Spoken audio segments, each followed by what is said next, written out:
Welcome back to our Daily Bread. I'm Sam, and I'll be taking you through a 365-day plan from Genesis to Revelation. Today I will begin the book of 1 Samuel. If you would like to catch up on our reading of Ruth, you can find a full compilation of the book on Substack and YouTube as a standalone video. If you would like to follow along, I'll be reading from the ESV translation. Chapter 1. There was a certain man of Ramathaim Zophim of the hill country of Ephraim, whose name was Elkanah, the son of Jorham, son of Elihu, son of Tohu, son of Zoph, an Ephrathite. He had 2 wives. The name of the one was Hannah, and the name of the other Peninnah. And Peninnah had children, but Hannah had no children. Now this man used to go up year by year from his city to worship and to sacrifice to the Lord of hosts at Shiloh, where the 2 sons of Eli, Hophni and Phinehas, were priests of the Lord. On the day when Elkanah sacrificed, he would give portions to Peninnah his wife and to all her sons and daughters. But to Hannah he gave a double portion, because he loved her, though the Lord had closed her womb. And her rival used to provoke her grievously, to irritate her, because the Lord had closed her womb. So it went on year by year. As often as she went up to the house of the Lord, she used to provoke her. Therefore Hannah wept and would not eat. And Elkanah, her husband, said to her, Hannah, why do you weep? And why do you not eat? And why is your heart sad? Am I not more to you than 10 sons? After they had eaten and drunk in Shiloh, Hannah rose. Now Eli the priest was sitting on the seat beside the doorpost of the temple of the Lord. She was deeply distressed and prayed to the Lord and wept bitterly. And she vowed a vow and said, O Lord of hosts, if you will indeed look on the affliction of your servant and remember me and not forget your servant, but will give to your servant a son, then I will give him to the Lord all the days of his life, and no razor shall touch his head. As she continued praying before the Lord, Eli observed her mouth. Hannah was speaking in her heart, only her lips moved, and her voice was not heard. Therefore Eli took her to be a drunken woman. And Eli said to her, How long will you go on being drunk? Put your wine away from you. But Hannah answered, No, my lord, I am a woman troubled in spirit. I have drunk neither wine nor strong drink, but I have been pouring out my soul before the Lord. Do not regard your servant as a worthless woman, for all along I have been speaking out of my great anxiety and vexation. Then Eli answered, Go in peace, and the Lord of Israel grant your petition that you have made to him. And she said, Let your servant find favor in your eyes. Then the woman went her way and ate, and her face was no longer sad. They rose early in the morning and worshipped before the Lord. Then they went back to their house at Ramah. And Elkanah knew Hannah his wife, and the Lord remembered her. And in due time Hannah conceived and bore a son, and she called his name Samuel. For she said, I have asked for him from the Lord. The man Elkanah and all his house went up to offer to the Lord the yearly sacrifice and to pay his vow. But Hannah did not go up, for she said to her husband, As soon as the child is weaned, I will bring him, so that he may appear in the presence of the Lord and dwell there forever. Elkanah, her husband, said to her, Do what seems best to you. Wait until you have weaned him. Only may the Lord establish his word. So the woman remained and nursed her son until she weaned him. And when she had weaned him, she took him up with her, along with the 3-year-old bull, an ephah of flour, and a skin of wine. And she brought him to the house of the Lord at Shiloh. And the child was young. Then they slaughtered the bull, and they brought the child to Eli. And she said, O my Lord, as you live, my Lord, I am the woman who was standing here in your presence praying to the Lord. For this child I prayed, and the Lord has granted me my petition that I made to him. Therefore I have lent him to the Lord. As long as he lives, he is lent to the Lord. And he worshipped the Lord there. Chapter 2. And Hannah prayed and said, My heart exults in the Lord. My horn is exalted in the Lord. My mouth derides my enemies, because I rejoice in your salvation. There is none holy like the Lord, for there is none besides you. There is no rock like our God. Talk no more so very proudly. Let not arrogance come from your mouth. For the Lord is a God of knowledge, and by him actions are weighed. The bows of the mighty are broken, but the feeble bind on strength. Those who were full have hired themselves out for bread, but those who were hungry have ceased to hunger. The barren has borne 7, but she who has many children is forlorn. The Lord kills and brings to life. He brings down to Sheol and raises up. The Lord makes poor and makes rich. He brings low and he exalts. He raises up the poor from the dust. He lifts up the needy from the ash heap, to make them sit with princes and inherit a seat of honor. For the pillars of the earth are the Lord's, and on them he has set the world. He will guard the feet of his faithful ones, but the wicked shall be cut off in darkness. For not by might shall a man prevail. The adversaries of the Lord shall be broken to pieces. Against them he will thunder in heaven.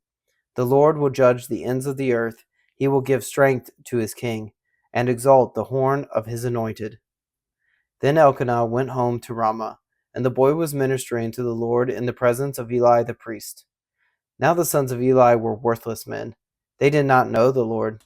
The custom of the priests with the people was that when any man offered sacrifice, the priest's servants would come, while the meat was boiling, with a 3-pronged fork in his hand, and he would thrust it into the pan or kettle or cauldron or pot. All that the fork brought up, the priest would take for himself. This is what they did at Shiloh to all the Israelites who came there. Moreover, before the fat was burned, the priest's servant would come and say to the man who was sacrificing, "Give meat for the priest to roast, for he will not accept boiled meat from you, but only raw."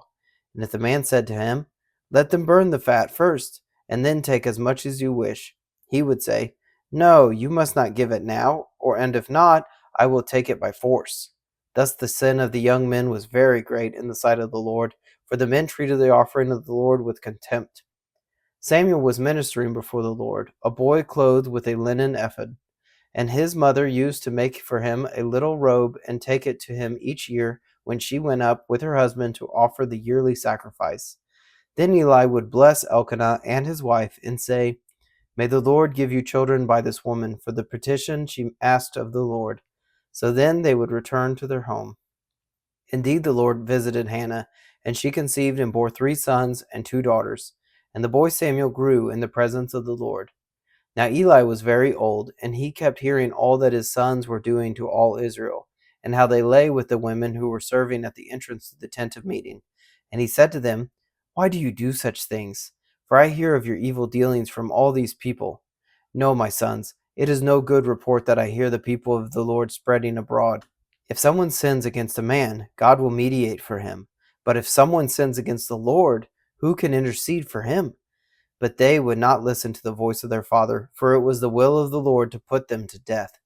Now the boy Samuel continued to grow both in stature and in favor with the Lord, and also with man.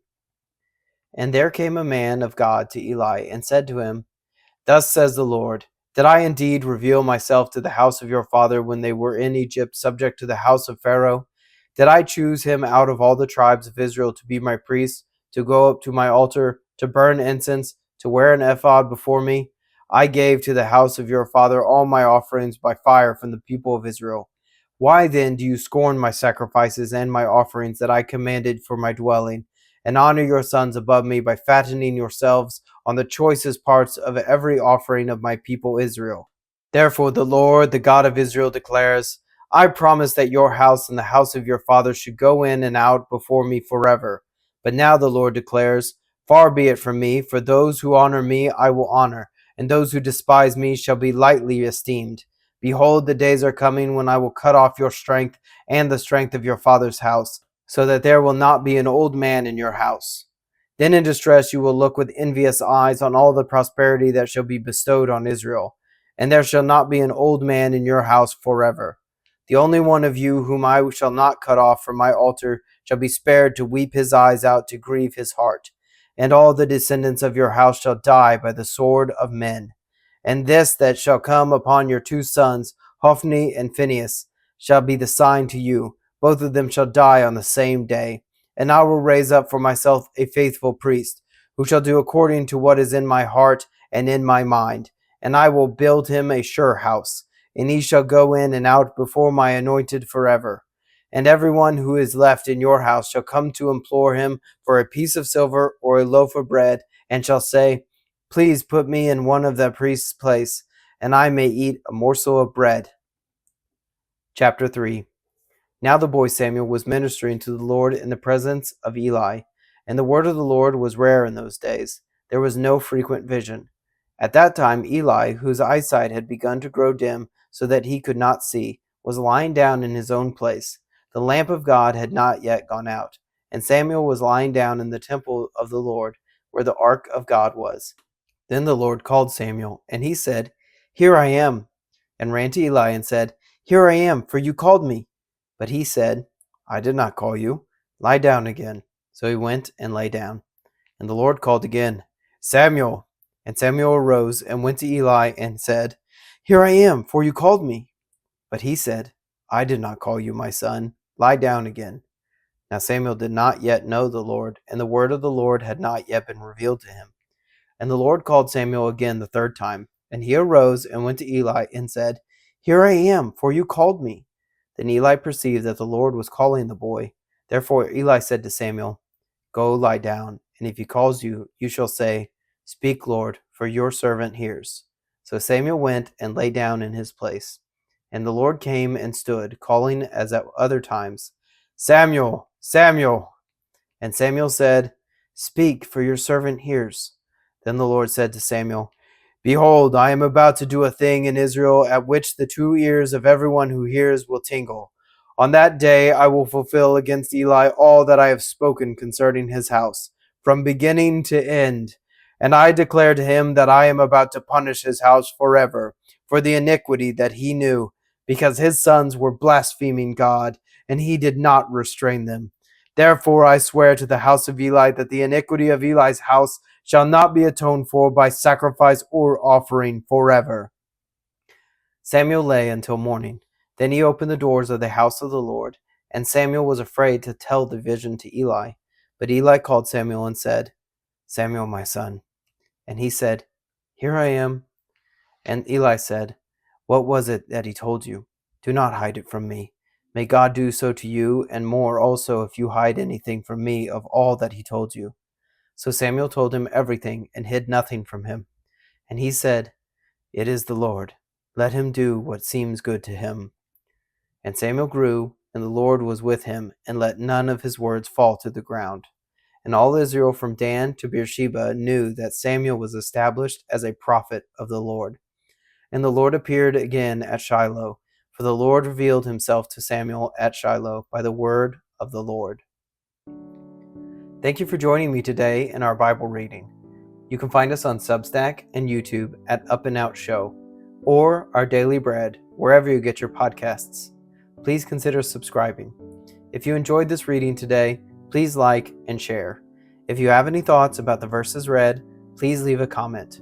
Thank you and have a blessed day.